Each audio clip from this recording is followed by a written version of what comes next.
Thank you, Mr. President. This past Tuesday, I received some very sad news that the mayor of Cathedral City and my very good friend, Greg Pettis, passed away due to complications from surgery. It probably surprises many of you that Greg and I were good friends. He was a staunch Democrat. He was a proud progressive liberal. I'm a staunch Republican and a proud conservative. You may ask what brought us together, and the answer is simple. We both strove to do our best for the people that we represent. Greg got involved in local government in 1994 in the Coachella Valley, and I got involved 2 years earlier in the city of Temecula on the other side of the San Jacinto Mountains in Riverside County. He was the first openly gay council member elected in Cathedral City, and I was still a relatively new conservative Republican city councilman from Temecula. Greg cared a lot about transportation and planning issues in Riverside County, and I cared about the same. He cared about using taxpayer money wisely. I cared about the same.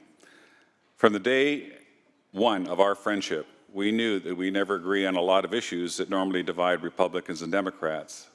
So we decided to focus on the things that we could agree on, fighting to make sure that the cities in Riverside County got their fair share of state and federal funding, working to create a transportation system that worked for our area, and helping veterans in need.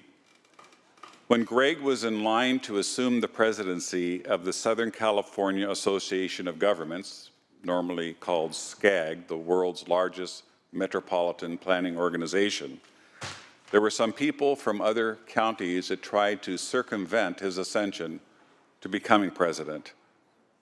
I was very proud to work hard to make sure that he got the job as president of SCAG, and he ultimately did get the position, an organization that represents about half the population of the state of California. I came to rely on Greg quite a bit after I became a county board of supervisor and served as chairman of the board. I didn't know a lot of people in Coachella Valley, part of Riverside County, because I came from the western part. Riverside County is a very long county, almost stretches the whole width of the state of California. And it was Greg that really introduced me to many of the elected officials in the Coachella Valley, because I wanted to know as chairman of the board, not only what was going on the western side of the county, but how it integrated with the eastern side of the county. When I was elected to the Senate, Greg Pettis took a lot of heat for agreeing to join my staff. And I took a lot of heat for hiring him. But he was one of the best hires I ever had and served our constituents well.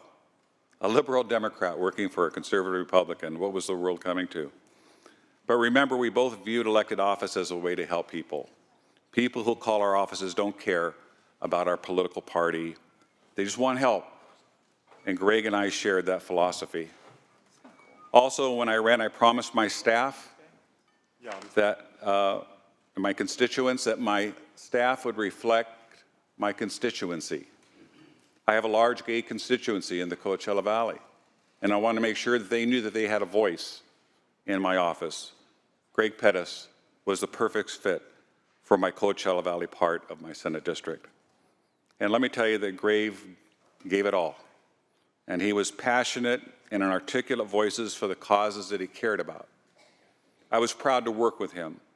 I was honored to know him, and I'm grateful for the friendship that we shared. I want to thank you, members, for letting me adjourn in the memory of a man who may be gone but will never be forgotten, Greg Pettis. I hope you rest in peace, my friend and fellow servant. I also want to announce that he's going to have a memorial service in the Coachella Valley on February 1st. I want to make an open invitation. I know we have a lot of good friends here that we're going to be hearing from, and I wanted to let you know that you're humbly invited to that memorial service to honor his life.